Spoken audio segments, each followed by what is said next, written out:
नमस्कार, आप देख रहे हैं उत्तर भारत तक न्यूज। सरकारी तेल कंपनियों की ओर से आज पेट्रोल की कीमत 4 से 5 पैसे की बढ़ोतरी की गई। हालांकि डीजल की कीमत पहले की तरह ही है। इससे पहले 30 जुलाई को दिल्ली सरकार ने डीजल के दाम में 8 रुपए 36 पैसे की कटौती की थी, जिससे पहले दिल्ली में डीजल का दाम बाजार में 73 रुपए 56 पैसे प्रति लीटर हो गया था। दुनिया में कोरोना से मरने वालों की संख्या सोमवार को 8,50,000 का आंकड़ा पार कर गई है, जबकि संक्रमितों की संख्या भी 2,54 करोड़ से ज्यादा हो गई है। महामारी की चपेट में आए 1.77 करोड़ लोग ठीक भी हुए हैं। वहीं ऑस्ट्रेलिया के विक्टोरिया प्रांत में एक दिन में अब तक के सबसे ज्यादा नए मामलों और मौतों का रिकॉर्ड दर्ज किया गया है। डेमोक्रेटिक पार्टी से उपराष्ट्रपति पद की उम्मीदवार और भारतवंशी सेनेटर कमला हैरिस ने दक्षिण एशियाई मूल की महिलाओं से कहा कि वे अपने समुदायों में नेतृत्वकारी भूमिकाओं में आए व निर्वाचित पदों के लिए दौड़ में शामिल हो।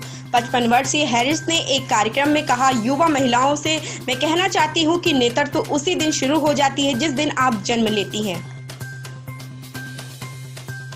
अभिनेता सुशांत सिंह राजपूत की मौत के मामले में उनकी गर्लफ्रेंड रिया चक्रवर्ती से सीबीआई ने सोमवार को लगातार चौथे दिन करीब 8 घंटे तक पूछताछ की।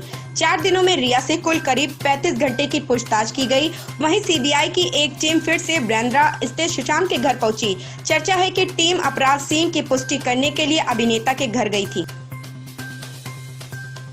पैंगोंग त्सो झील के दक्षिणी किनारे पर हुई दोनों देशों की सेनाओं की झड़प को लेकर भारतीय सेना और चीनी सेना चुशुल मोल्डो में ब्रिगेड कमांडर स्तर की वार्ता कर रहे हैं। इस वार्ता में सीमा विवाद को घटाने पर चर्चा की जा रही है। भारतीय सेना के सूत्रों ने इसकी जानकारी दी है।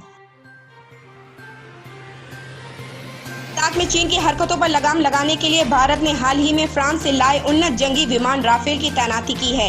इसे देखते हुए चीन ने भी सीमा पर लड़ाकू विमान तैनात कर दिए हैं। सरकार के सूत्रों के मुताबिक भारत और चीन की सेनाओं के बीच फिर हुई उकसावे की कार्रवाई से पहले चीन ने लद्दाख इलाके में जंगी विमान तैनात किए थे। पीपल्स लिबरेशन आर्मी की वायुसेना ने लद्दाख में पैंगोंग झील के दक्षिणी तट के पास अपने 5वीं पीढ़ी के लड़ाकू विमान J-20 को फिर से तैनात कर दिया था। ये विमान अब भी उस इलाके में व्यापक उड़ान भर रहे हैं।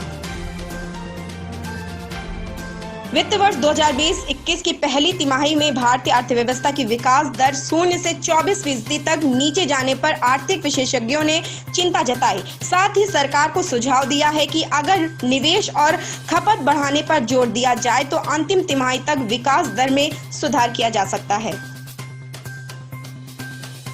अफगानिस्तान सीमा के पास उत्तर पश्चिम में तालिबान और अल-कायदा के पूर्व गढ़ में तलाशी अभियान के दौरान संदिग्ध आतंकियों ने हमला बोल दिया। इसके बाद हुई मुठभेड़ में पाकिस्तानी सेना के 3 सैनिक मारे गए। लद्दाख के पैंगोंग त्सो झील के किनारे पर हुई भारतीय और चीनी सैनिकों की झड़प को लेकर सूत्रों ने बताया कि चीनी जवान यथास्थिति को बदलने की नियत से इस तरफ आए थे। सूत्रों ने बताया कि इस पूरे इलाके में सड़क नहीं है, इसलिए झील के दक्षिणी किनारे पर बड़ी संख्या में तैनात चीनी सैनिक पश्चिम की तरफ पैदल ही बढ़ गए। उनका इरादा एक तरफा रूप से क्षेत्र पर कब्जा जमाना था।